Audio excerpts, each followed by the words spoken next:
igual teatro, tem 3 apitos.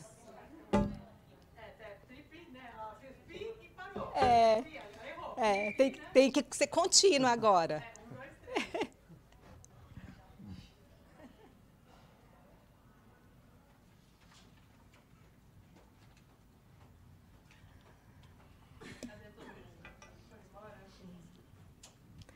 Então, boa tarde, pessoal. Missão, assim, né? Um peso ficar por último, depois de tantas apresentações legais aqui.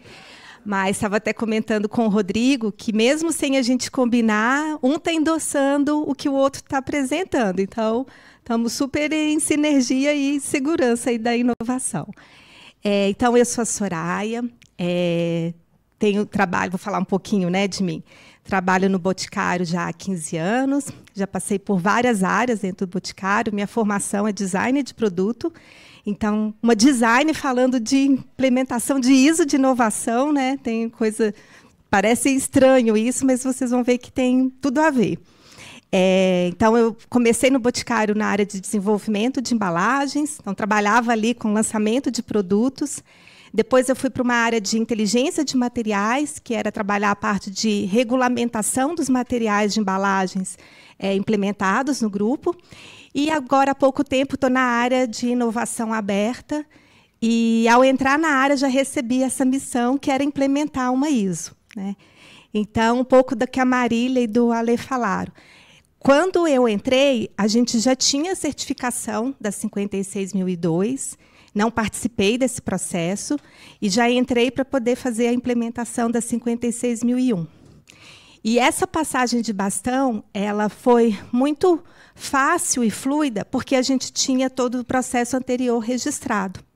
Então, como é importante a gestão do conhecimento, né, para que entrada e saída de colaboradores, e isso não tem como a empresa assegurar que não vai haver isso, né, toda empresa passa por uma questão de turnover, mas quando você tem os processos estruturados, documentados e registrados, você mantém uma rastreabilidade histórica que o processo fica fluido para que essas outras pessoas possam pegar isso, né? Então, aqui, além do case da 56001, tem o case dessa passagem de bastão aí entre uma norma e outra. E mais um case para vocês. Nunca na minha vida trabalhei com isso. Nunca.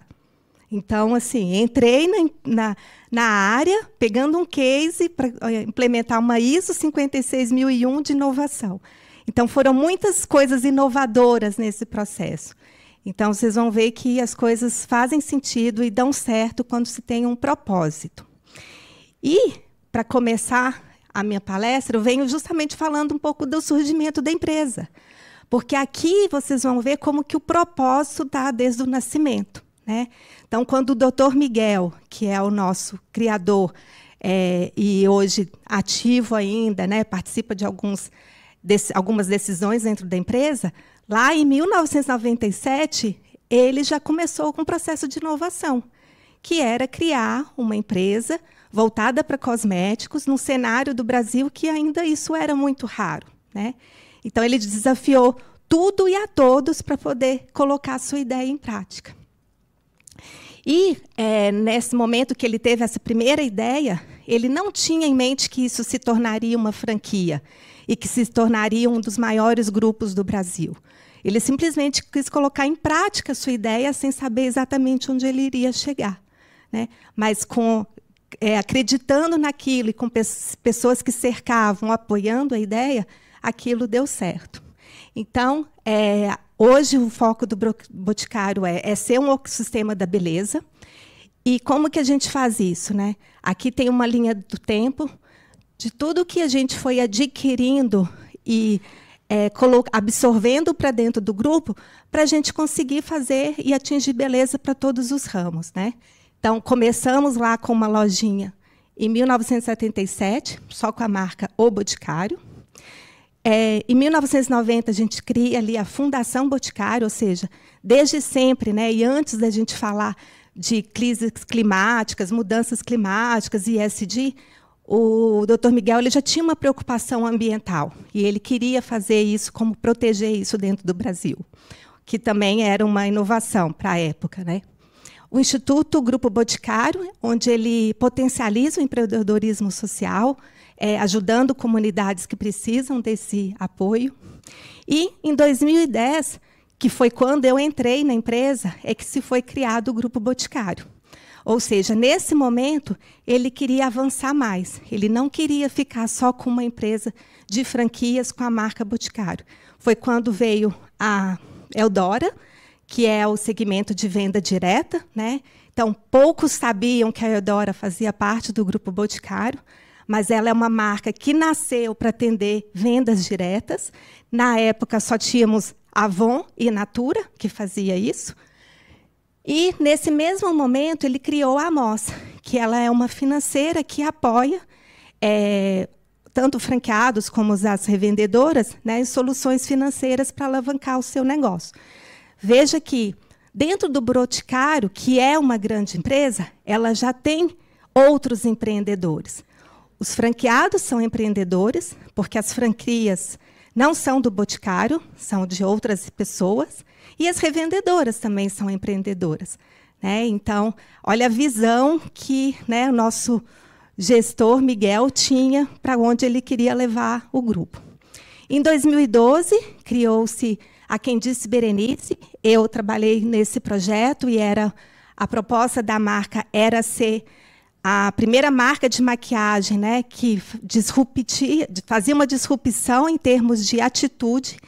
E o nome, Quem Disse Berenice, é quem disse que eu não posso usar o batom azul? Quem disse que eu não posso usar uma sombra verde? Né? Num cenário em que as mulheres tinham medo, às vezes, de se maquiar, né, por errar, por não saber, por ter medo do que o marido vai falar, o que meus filhos vão falar. E a Quem Disse veio para fazer essa disrupção no mercado. Em 2018, ela adquiriu a Vult. A Vult, então, era uma marca que já existia no mercado de varejo, em farmácias, né, em outras lojas para produtos para salões de beleza. E o Boticário acreditou que precisava trazer essa marca para dentro do grupo, justamente para atingir o mercado farma, que era o mercado que ele ainda não atuava. Então, veja que, na história, ele vai ampliando o seu mercado a partir do momento que ele fala: se eu quero ser um ecossistema de beleza, eu preciso atingir a todos e a tudo. Né? Então, começamos com uma marquinha própria, depois vai para a franquia, depois eu vou para a VD, até vou chegar nas farmácias. E aí, em 2019, adquirimos Beleza na Web, que é o maior site de e-commerce para cosméticos. Né? Em 2021, a gente apostou na OUI, é uma marca francesa de perfumaria. Não existe lojas aqui no OUI, você só compra via e-commerce. E a GAVB é uma solução para a transformação data-driven. Então, à medida que o negócio vai crescendo, a gente precisa manter as coisas conectadas. Né? Então, gestão da informação, de ter as informações digitalizadas, de como que eu comunico tudo isso. Por isso, a gente também adquiriu a GAVB. Em 2022, adquirimos a Dr. Jones, que é uma marca para skincare, produtos masculinos. E, em 2023, adquirimos a Truss, que é uma marca profissional para cabelos. Era uma marca só existente em salões de beleza, e hoje o Grupo Boticário fabrica essas marcas e distribui em salões. E também atingimos o mercado de pets com a marca Almigos. Então, do início até os dias atuais, quanta inovação já fizemos. E aí eu acho que isso se conecta muito com o propósito. Né?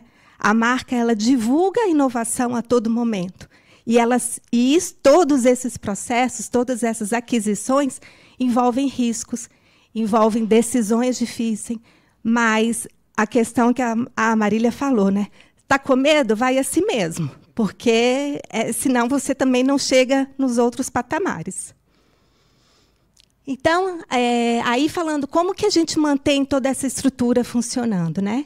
Então, além das nossas marcas próprias, a gente tem 3 marcas que são licenciadas, que o grupo fabrica e distribui: a BioOil, Australian Gold e a linha de cuidado Pampers. Então, se você entrar nas farmácias, vão ver lá, sabonete líquido Pampers, shampoo, condicionador.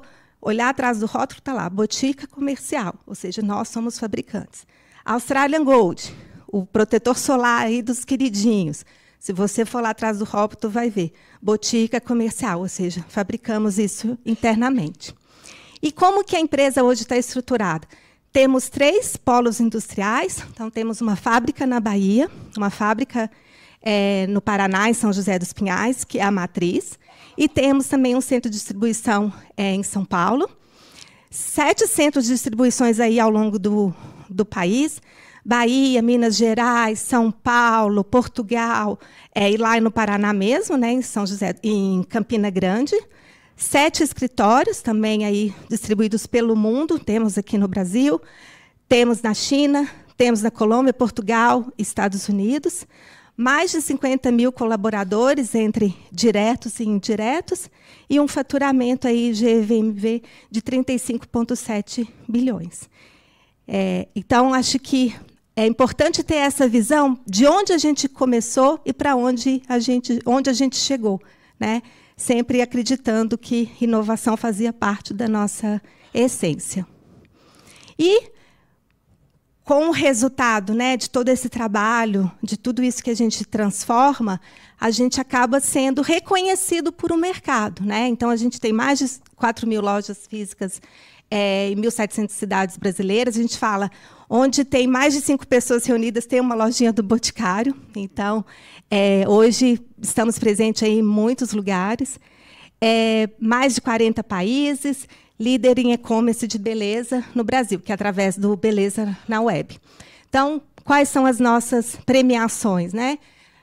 Melhor empresa do ano em ESG 2024, empresa mais inovadora na categoria de cosméticos, empresa mais responsável em meio ambiente, governança, reputação mais sólida do Brasil e empresa mais admirada na América Latina. E aí, acho que isso tudo endossa o trabalho árduo, né, que a gente faz em prol dos resultados. E uma coisa que o Dr. Miguel sempre preza é, tudo que for fazer, faça o melhor possível e da maneira mais correta possível. Então, não só por estar aqui falando pela empresa, mas como pessoa que trabalha lá há 15 anos, tudo é muito correto, né? Então, as nossas certificações elas só endossam os nossos processos. Então, é uma empresa que preza muito por compliance, por ética e por qualidade nas suas entregas. Então, somos aí a maior franquia de beleza do Brasil, maior e-commerce de beleza e a marca mais amada do país. E aí, falando um pouco, né, da área que hoje eu atuo. Então, eu trabalho na área de inovação aberta, e o nosso papel, a nossa responsabilidade é conectar o ecossistema externo ao Grupo Boticário para fazermos projetos de inovação. Então, tudo aquilo que queremos fazer, tudo aquilo que queremos solucionar e que não temos conhecimento, expertise, capacidade técnica para executarmos sozinho, a gente vai atrás do mercado. E quando vamos atrás do mercado, vão ser universidades, vão ser institutos de ciência e tecnologia, vão ser startups, vão ser outras empresas. Ou seja, sempre a gente vai buscar alguém que vai poder nos ajudar a desenvolver aquele projeto de inovação. Então, o nosso trabalho é parceria, colaboração, co-desenvolvimento, riscos compartilhados e resultados. Todo projeto de inovação envolve risco. Se não há risco, não é inovação. Porque, se não tem risco, quer dizer que você já conhece, você já sabe dos resultados, e isso não é inovação. Inovação é você apontar para algo que você desconhece, mas que vai trazer valor. Então, a novidade é essencial. E, com isso, vão vir riscos. E, quando se assume riscos, também tem que ter coragem para fazer escolhas. E, em alguns momentos, as escolhas não vamos seguir em frente, vamos aportar mais dinheiro, não, vamos deixar de fazer essa parceria. E isso faz parte das regras, né, do jogo. E, por isso, nos apoiamos muito nos experts para a gente conseguir desenvolver, apontar riscos. E o nosso trabalho, né, dentro dessas parcerias, que a gente chama de inteligência de parceria, é fazer os desenvolvimentos de projetos com diferentes horizontes. Não sei se todos aqui estão familiarizados com essa descrição, H1, H2, H3, mas isso o que quer dizer? O H é o horizonte, 1 é curto prazo, o 2, médio prazo, e o 3, longo prazo. Então, no 1, eu vou aprimorar o que eu já faço. É o core da empresa. É a empresa onde ela já joga, onde ela já conhece o mercado. Riscos menores, mas eu vou ampliar a minha carteira ali de negócio. O H2 é quero atingir aquilo que eu ainda não faço, mas o outro já conhece mais ou menos. O mercado já tem aquilo, mas eu não trabalho ainda naquele mercado. E o H3 nós vamos experimentar. Aqui eu vou fazer uma disrupção. Eu vou apostar naquilo que ninguém faz, eu não faço, ele não sabe fazer, eu também não sei.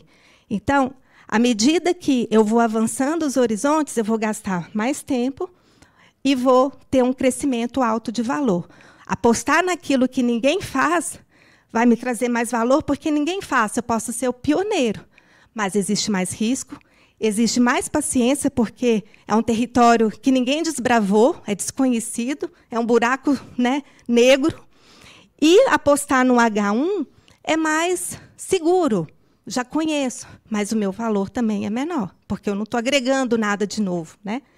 Então, a nossa área, né, de atuação, ela pode atuar nesses diferentes horizontes, conforme seja o escopo do projeto. E aí, dentro desse escopo do projeto, estou falando aqui de várias áreas. Não é só P&D. Aqui, na frente, eu vou explicar para vocês. A gente atua em todas as áreas da empresa. Industrial, logística, supply, tecnologia, P&D. Então, a gente atende a todos.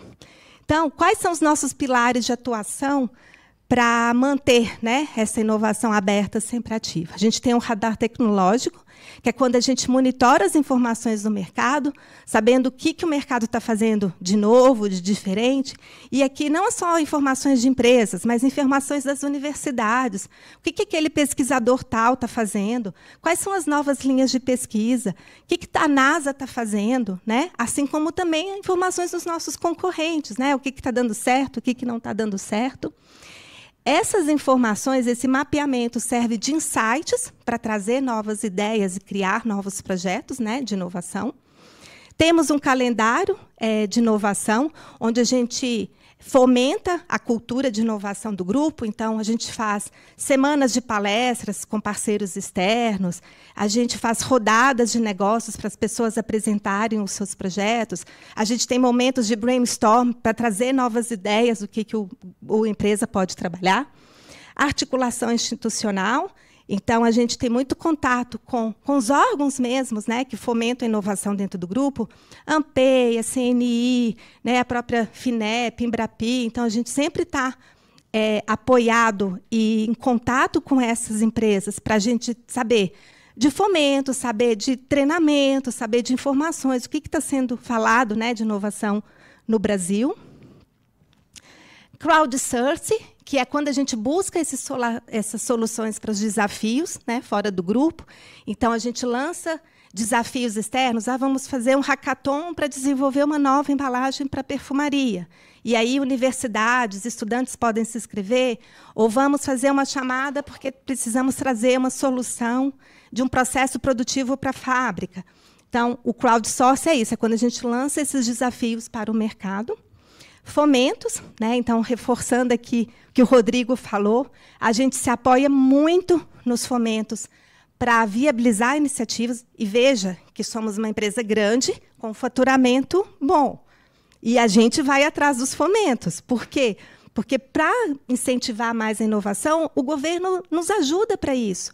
Então, temos que usar desses benefícios para incentivar tanto a inovação no Brasil, mas também para a empresa sempre potencializar aquelas ideias e colocar em prática aquilo que um dia foi desejado. E a inteligência de parceria, que é essas conexões com os parceiros para a gente desenvolver, potencializar os projetos. Né? Então, e muitas das inovações, né, que o grupo hoje comunica, reporta, vieram pela área da inovação aberta. E aí, falando, né, nossa atuação, estamos aqui no meio da cadeia e a gente conecta todas as áreas. Então, a gente tem projetos com logística, QEC, que é o time de qualidade, industrial, ISD, P&D, Botlabs, que é a área de tech, e o GB Startup. Então, a gente promove a inovação conectando todos os atores da empresa com esses parceiros externos. Não é só P&D. Todas as áreas podem trazer inovação para os seus processos, né? Seja em forma de uma melhoria ou seja em forma de trazer algo que nunca foi feito, né? Uma inovação mesmo. E aqui alguns, né, dos nossos cases que já utilizamos fomentos e fizemos parcerias externas, né? Temos uma experiência do Match Science. Match Science é uma linha de cabelos da marca O Boticário, em que você pode ir à loja, ele vai avaliar a condição do seu fio capilar e vai te propor uma fórmula personalizada para a sua necessidade. Embalagem é biodegradável, então a gente desenvolveu novas formulações de materiais de embalagens que sejam biodegradáveis, ativos de biotecnologia. Esse, inclusive, teve um fomento da Embrapi. O ReSelf foi uma parceria com o Instituto de Ciência, também para fazer uma avaliação em inteligência artificial do diagnóstico capilar. O batom inteligente, que foi também um produto que pessoas com algum tipo de deficiência visual conseguem aplicar o batom, e a gente também teve um fomento em Embrapi, e junto com o ICT, o Instituto César, a gente fez esse projeto, e também as fragrâncias Egeu, que foram feitas através de inteligência artificial, também em parceria com a IBM. Então, veja que a gente faz parcerias com diferentes tipos de, né, empresas. A gente fala que a gente não olha o CNPJ, a gente quer a expertise e a solução, e muitos deles apoiados aí através de fomentos. Aqui algumas das nossas premiações, né, e aqui voltadas para a inovação, de novo, para endossar aquilo que a gente faz e como a gente faz. E aí chegamos na ISO de inovação. Então, a notícia fresquinha que a Marília disse que eu ia contar é que recebemos ontem o certificado da ISO. Então, a gente passou por uma auditoria na primeira semana de julho e recebemos ontem o certificado, né, da ISO 56001. Um orgulho falar que alcançamos essa certificação sem nenhuma não conformidade, com pontos de melhorias e sempre bem-vindos, mas para a gente foi um sucesso, né, termos essa certificação, que é uma evolução da 56002. Né? Então, tínhamos a 56002, que era uma diretriz, ela faz um mapeamento de como você está e te indica algumas rotas, e a ISO 56001 ela vem mesmo como requisitos para que você deva atender e manter aquilo, né, como um processo contínuo dentro da gestão da inovação. E aí, por quê, né? Por que uma ISO de inovação? O Grupo Boticário já tem várias outras ISOs, né, todas essas de ambiental, segurança, qualidade, segurança ambiental, então todas essas normas que hoje já são comuns no mercado já tínhamos. E a ISO de inovação ela veio para reforçar o que já fazíamos, né? Que desde 1977 estamos fazendo inovação e trazendo. Mas era importante sabermos se estávamos fazendo o melhor dos processos, se o nosso processo estava maduro e como manter essa gestão do conhecimento. Uma empresa, né, que tem mais de 41 mil colaboradores, entre diretos e indiretos, passa por muitas mudanças. Desde mudanças na alta liderança, como mudanças no operacional. E como que a gente garante que toda essa cultura, que toda essa qualidade de processo, que todos esses resultados não vão ser perdidos, né? A ISO ela veio para reforçar e para nos ajudar a manter esses processos bem organizados. Então, falando um pouquinho de como que a gente estruturou essa ISO. Quando você vai implementar a ISO de inovação, um primeiro passo é você definir o escopo. O que você quer avaliar e o que você quer validar com essa ISO de inovação. Então, decidimos começar pequeno, mais rápido. Então, a gente definiu que seria implementado a ISO de inovação na área do P&D. A área do P&D é a nossa área, né, que faz a pesquisa e desenvolvimento de todos os produtos do mercado, mas ela se divide em duas formas. A parte rosa é o D, e aqui é o que a gente coloca no mercado. Tudo que vocês veem hoje nas lojas, O Boticário, Eldora, Quem Disse Berenice, Vult, Truss, passou por essa área do D. É aquela que testa, aplica e entrega os produtos na loja. A área do P é a área da pesquisa. É a área que não sabe se o que ela está pensando vai dar certo e se aquilo vai para o mercado. Ela tem uma ideia, ela precisa pesquisar, validar aquela ideia para depois implementar. Então, quando eu mostrei lá o horizonte H1, H2, H3, quando eu falo do D, é H1 para baixo, ou seja, eu implemento isso com 6 meses, 1 ano, no máximo 2 anos isso está no mercado. Quando eu falo do H2, H3, eu estou falando de projetos de 5 anos, 8 anos, 10 anos. Então, o que eu estou pensando hoje, daqui a 2035, eu não sei se vai valer a pena eu lançar, se vai dar certo. Mas eu preciso testar, eu preciso validar aquela minha hipótese para depois eu colocar no mercado. Então, essa área da inovação, o P, é aqui, né, que aponta? É, aqui. Ai, prefiro não usar. A área do P aqui, azul, que é a área também de inovação mais disruptiva e longo prazo, era a área que a gente precisava mais de consolidar os processos, porque é uma área muito estratégica para a empresa. É a área que está pensando o que a gente vai lançar em 2035. Como que eu, hoje, pensando num projeto, daqui a 5 anos saio da empresa e a empresa perde aquela ideia? Aquela ideia poderia ser o achado em 2035, e ela não vai ter esse registro. Então, escolhemos fazer a ISO de inovação nessa área do P, que é a área mais estratégica e que contempla esses projetos mais a longo prazo, mais disruptivos. E essa área hoje, né, ela é composta por esse time de pesquisa, que são os pesquisadores mesmos que ficam ali trazendo ideias malucas para a empresa. A área de design, que faz a prototipagem, aqui, faz o design thinking, que ela testa ali, materializa, né, aquelas ideias disruptivas, e a área de inovação, que é a área que eu estou, a inovação aberta, né, que busca esses parceiros para fazer esses projetos funcionarem, darem certo. E aí, como que funciona, né, isso na empresa? Então, a gente tem... Ai, cortou ali, tal, o pop-up ali. É o Futuro da Beleza. Então, é um programa em que a gente mapeia quais são as tendências do futuro nesse mercado da beleza.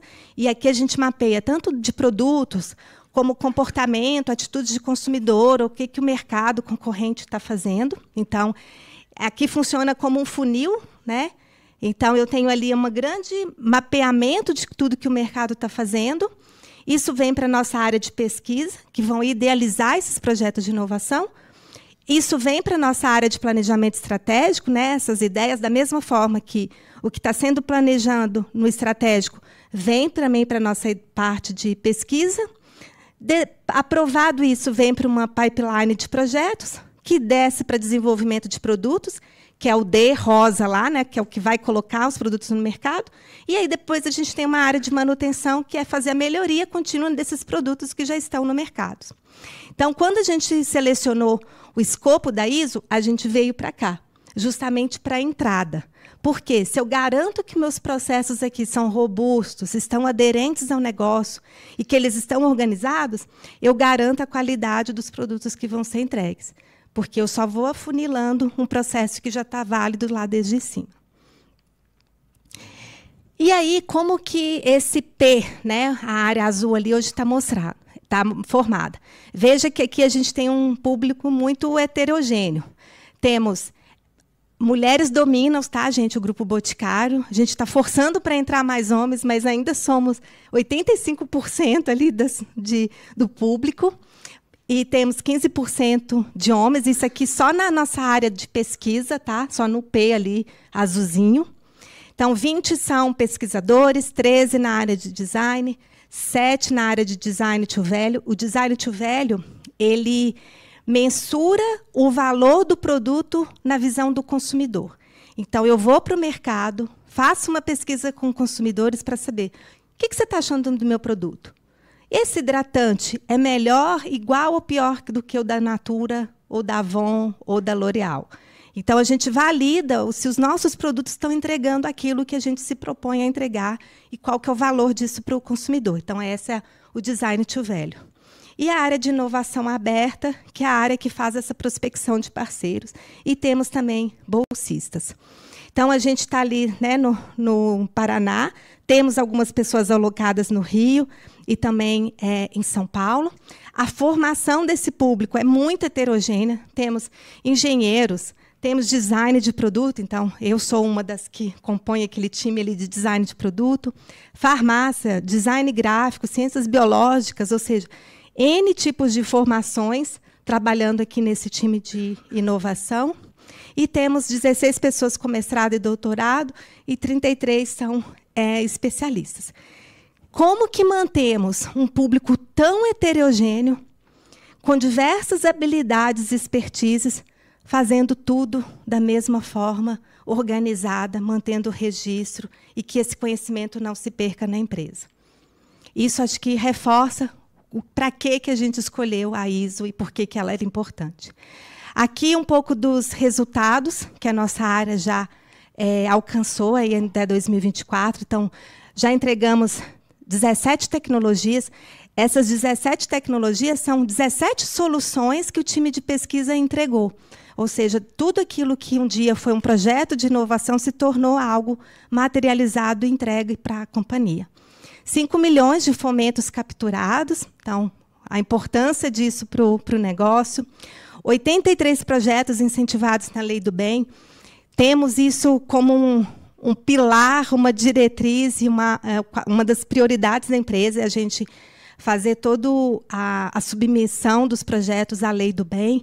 E aqui vão desde projetos a curto prazo, projetos que já estão indo para o mercado, como também projetos de 10 anos que a gente ainda não sabe onde vamos chegar. Todos eles a gente submete à Lei do Bem. 71 divulgações de matérias na imprensa, mais de 30 apresentações em congressos, 26 apresentações orais. Isso aqui é artigos científicos publicados, patentes registradas. Então, mesmo que a gente não entregue um produto ao final de 10 anos, a gente aprendeu alguma coisa. Descobrimos que aquela matéria-prima A não combina com a matéria-prima X. Isso é ciência. E a gente precisa registrar isso e a gente precisa publicar isso. Então, a inovação, muitas vezes, não vai te dar algo materializado, não vai te dar um produto, mas ela vai te dar um conhecimento que é algo muito valioso para a empresa. Porque se uma outra empresa um dia quiser fazer aquilo, ela vai encontrar uma referência bibliográfica que aquilo não funcionou, que aquilo não deu certo. E a gente só alcança isso a partir do momento que a gente investe em algum projeto de inovação. Então, nunca se perde conhecimento adquirido. E 12 patentes depositadas. Aqui é quando a gente cria algo e queremos proteger aquilo para o mercado e dizer que fomos nós que criamos. Então, isso é algo que alavanca muito o potencial de inovação do Brasil, do país, porque lá fora eles mensuram isso. Um dos pontos, né, que o Alexandre colocou lá, de como que os países se diferenciam na inovação, patentes, propriedade intelectuais, é uma das diferenciais. Então, a gente precisa apostar muito nisso no Brasil. Então, em resumo, por que escolhemos uma ISO de inovação? Primeiro, padronizar os processos existentes, garantir que tudo está sendo feito da melhor forma, da forma correta, que todos estão fazendo daquele mesmo modo. Garantir a gestão do conhecimento, ter registro, rastreabilidade, histórico daquilo, garantir que uma pessoa vai sair e não vai levar o conhecimento. Implementar melhorias nos fluxos sempre dá para fazer melhor.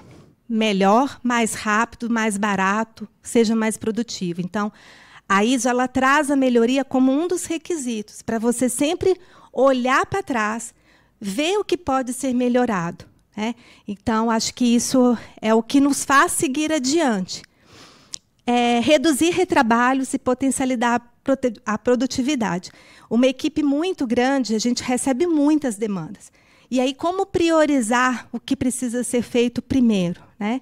E evitar de que aquilo seja feito 10 vezes da mesma forma. Então, a ISO ela organiza o plano de trabalho para você evitar mesmo de ter que ficar fazendo retrabalhos e ter que ir fazendo a mesma coisa várias vezes.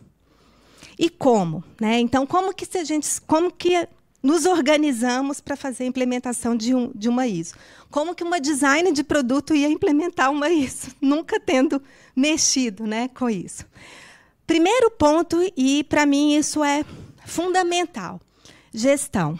A alta direção, e aqui eu não estou falando do gerente, estou falando do diretor, do CEO, da pessoa que decide mesmo pela empresa. Precisa estar engajada e comprometida com o propósito da ISO. Primeira pergunta, por que vocês querem implementar a ISO? Isso tem que estar muito claro, da alta direção até a última pessoa da hierarquia. Tem que ser claro, tem que ser objetivo e tem que estar todo seguro a respeito disso. Se a gestão e a alta direção não estiver engajada no tema, não vai dar certo. Porque, em alguns momentos, vão ter que ser feitas decisões e escolhas, e a alta direção é que vai dar esse norte, ela é que vai acelerar ou desacelerar esse processo. Objetivos, então, ter expectativas e metas muito claras do porquê que aquilo vai trazer benefício para a empresa. Então, tínhamos claro, a gente precisava padronizar, fazer a gestão do conhecimento, garantir a rastreabilidade das informações. Então, temos que ter esses objetivos muito bem alinhados. Ter uma consultoria. Não conhecíamos a ISO de inovação. Era uma norma muito recente. Quem que vai nos apoiar nesse processo? Quem vai nos dizer o que devemos, o que não devemos, como devemos fazer isso? Então, uma consultoria é fundamental. A Palas foi fundamental nesse processo para trazer clareza dos requisitos, para nos explicar da melhor forma. E outra, eliminar aqueles mitos, né? Não é para burocratizar, não é para engessar o processo, mas é para vocês terem segurança do que vocês estão fazendo e ter um processo mesmo de alto nível, de qualidade. Ter uma equipe, e a equipe precisa estar muito alinhada, né, com a gestão em termos do propósito e o benefício. Então, as pessoas que vão receber aquela ISO, né, como um requisito, elas precisam saber da importância daquilo para elas também colaborarem com o processo, né? Para aquilo não gerar uma frustração. Poxa, eu sempre fiz assim, agora eu vou ter que fazer assim. Por quê? Então, ela também tem que ter essa clareza. Um comitê, e aqui eu chamei de comitê, mas são as pessoas que vão ser os facilitadores daquele processo, né? Não tem como, numa equipe de 50 pessoas, todos estarem ali fazendo a decisão. Então, ter representantes dessa equipe para facilitar a implementação. E aqui, não lembro quem perguntou se precisaria ser uma equipe multidisciplinar. Eu acho que sim, é importante ter diferentes opiniões, diferentes atuações, diferentes conhecimentos para que o processo flua, né? Então, nesse comitê, no caso do Grupo Boticário, tínhamos eu, da área de inovação aberta, tínhamos pessoas que atuavam ali nas frentes de pesquisa, tinham pessoas do Sistema de Gestão Integrada, né, o SGI, que são expert em ISOs, porque eles já fizeram a implementação de todas as outras normas, e tínhamos pessoas também de governança de processos. Então, ter um time multidisciplinar acho que faz muita diferença. E prazo, né? Definir um cronograma que seja detalhável e atingível. Como a Jaqueline falou, né? Não dá para fazer correndo. Não dá para, em um mês, você querer implementar uma ISO, porque não vai dar certo, não vai funcionar e não vai ficar bom. Então, é fazer as coisas com calma, mas também não é fazer isso em 5 anos, né? Dá para fazer em 7, 8 meses, dá para fazer. Mas é importante ter esse compromisso do que é viável, do que é tangível, e deixar isso também muito claro com a alta direção. Então, como que a gente fez esse comitê funcionar, né? Como que essa roda girava? Então, eu, da área de inovação aberta, era responsável, né, para fazer essa conexão entre os times, porque a nossa habilidade é fazer isso, né? Conectar pessoas.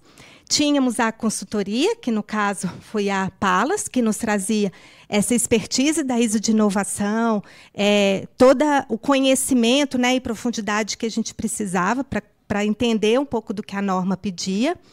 Tínhamos um especialista em SGI, ou seja, ele já tinha passado por outras implementações de ISO, então ele sabia como que funcionava uma auditoria, o que o auditor poderia pedir, o que a gente precisava se atentar com mais detalhes. Uma pessoa de governança de processo era a pessoa que conhecia mesmo os fluxos da área, o que a gente tinha de dossiês, de rastreabilidade, então ela nos ajudava a elaborar esses fluxogramas, deixar isso documentado. E a gente tinha pessoas da execução mesmo, das pessoas que iam ter que executar esses fluxos no dia a dia. Então, com isso, a gente abrangia todas as áreas que tinham, de alguma forma, interface com a ISO e que iriam ou implementar ou depois ter que executar, né? E uma grande importância é que a alta direção ela tinha que ser o catalisador. Ela acelera ou desacelera esse processo, porque ela está conectada com o propósito, com a estratégia. Então, ela vai dizer: gente, a gente tem que fazer isso mais rápido, porque a gente não pode perder o prazo. Ela vai falar: não, aqui a gente pode despriorizar isso, porque temos outras entregas importantes. Então, essa roda gira à medida que a alta liderança também põe esforços, né, para aquilo acontecer.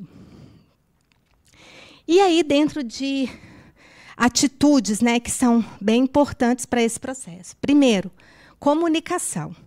Não tem como você implementar algo novo na empresa se as pessoas não forem ouvidas e se essa expectativa de quem está liderando também não estiver alinhada com a expectativa de quem depois vai executar. Então, a gente precisa ter um ambiente de confiança, empatia entre todos os envolvidos no processo. Então, desde a pessoa que vai ter que fazer uma especificação de um material até a pessoa que vai ter que decidir o planejamento estratégico, tem que ter esse ambiente. Precisamos ter muito claro onde a gente vai chegar e o que precisamos fazer. É muito menos sobre o que não temos, mas o que precisamos fazer para chegar naquele objetivo. E outra, ter reuniões, né, recorrentes com esse plano e cronograma traçado. Vão ter ajustes. Não dá para entregar nessa data, vamos ter que mudar essa data para frente. Auditor, vamos ter que mudar a auditoria para tal dia. E faz parte, essa flexibilidade ela acontece. E os auditores são flexíveis, sabe? É só você sempre ter transparência e clareza nas conversas, porque isso funciona bem. Então, comunicação é um pilar essencial para que o processo flua. Propósito, de novo a gente falando aqui do propósito, né? Se não soubermos onde queremos chegar e por que queremos chegar, não faz sentido ter só um certificado na mesa. Depois isso não se mantém. Então, como a Jaqueline e o Ale falou, tem a implementação no ano, depois de 2 anos você faz a revalidação. Se você não mantém esse processo contínuo, é muito fácil perder o certificado. E aí é um investimento financeiro, de esforço, de tempo para as pessoas, para simplesmente ter um selo, né? Então, isso tem que estar realmente como um propósito mesmo. A empresa precisa daquilo para se manter. Então, não pode ser algo simplesmente para certificar. E aí, isso tem que estar expressado na cultura da empresa, né? Então, por isso que, desde o início, eu falei ali da construção da marca, né? Desde a implementação da marca da empresa Grupo Boticário, inovação era o nosso propósito, qualidade nos processos fazia parte. Então, para a gente, é mais fácil seguir implementando uma ISO quando você já tem isso dentro da cultura da empresa. A inovação tem que ser percebida tanto pelos colaboradores como também para o mercado. Não adianta eu vir aqui falar: Grupo Boticário implementou a ISO de inovação, e se vocês não enxergarem isso no DNA da marca, se vocês não enxergarem isso como consumidores, né, como clientes, parece que estamos falando de coisas muito diferentes. Que mundo que essa menina vive, né? Implementou uma ISO, mas o Grupo Boticário não faz nada de inovação. O que tem a ver, né? Então, as coisas têm que estar muito conectadas.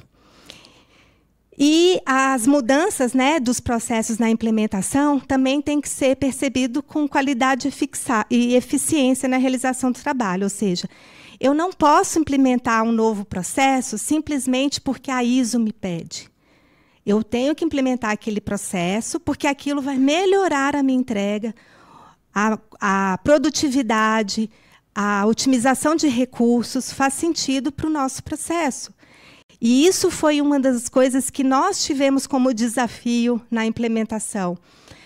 A gente não poderia justificar as mudanças porque estávamos implementando a ISO.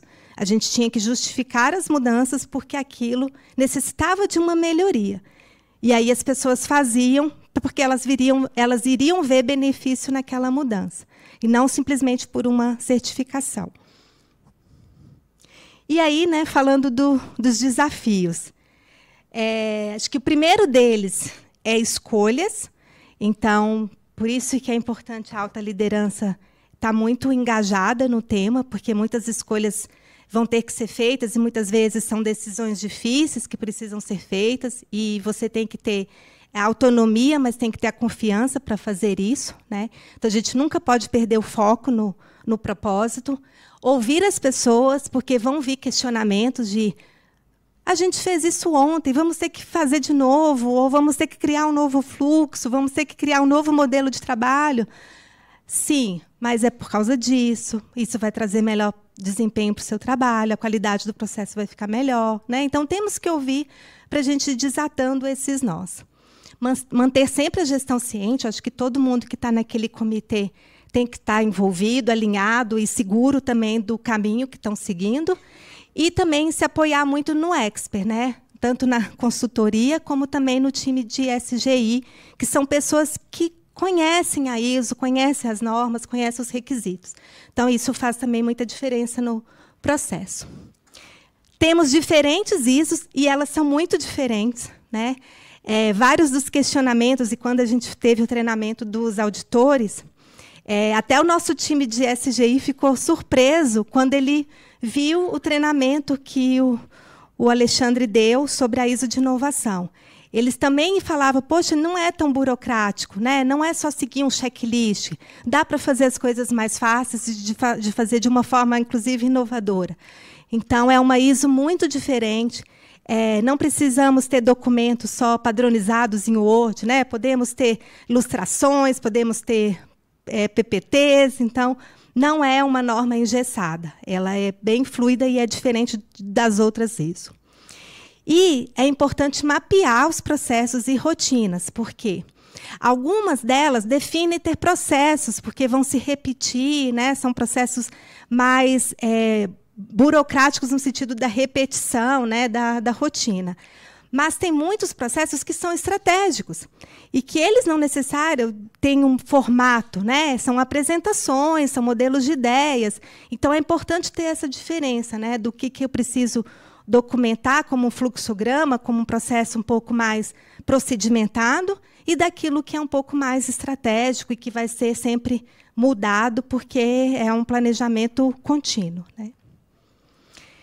E capacitar o time, né? Eu acho que é muito importante as pessoas, depois, né, de tudo que foi criado, desenvolvido, como fluxo, processo, você manter esse time capacitado para executar e para seguir aquela rotina, né? Esses processos eles não podem ficar engavetados ou arquivados num diretório. As pessoas precisam absorvê-los, precisam executá-los, né? Ali no dia a dia, durante toda a continuidade do processo, né? Então, e outra, né?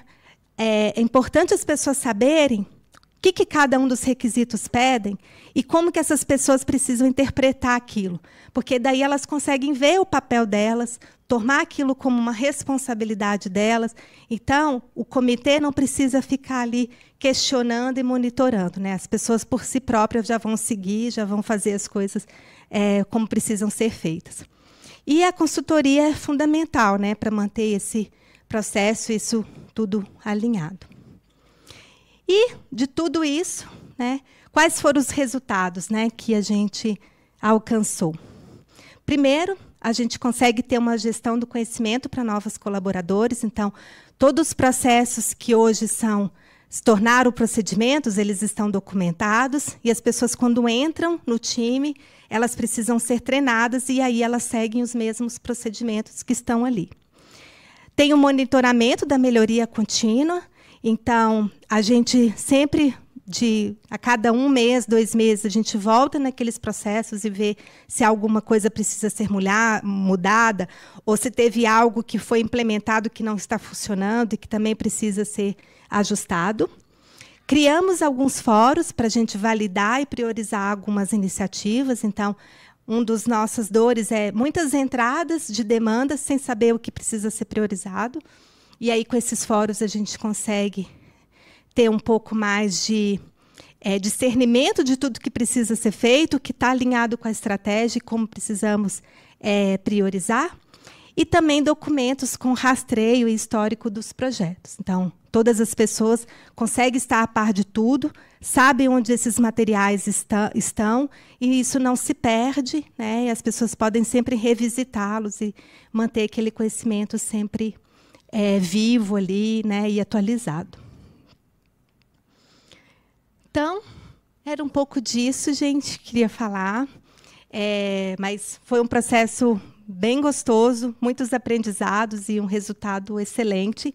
Aqui é um QR Code para vocês fazerem contato com a nossa área de inovação aberta. Então, a gente pode fazer conexões, parcerias aí para projetos.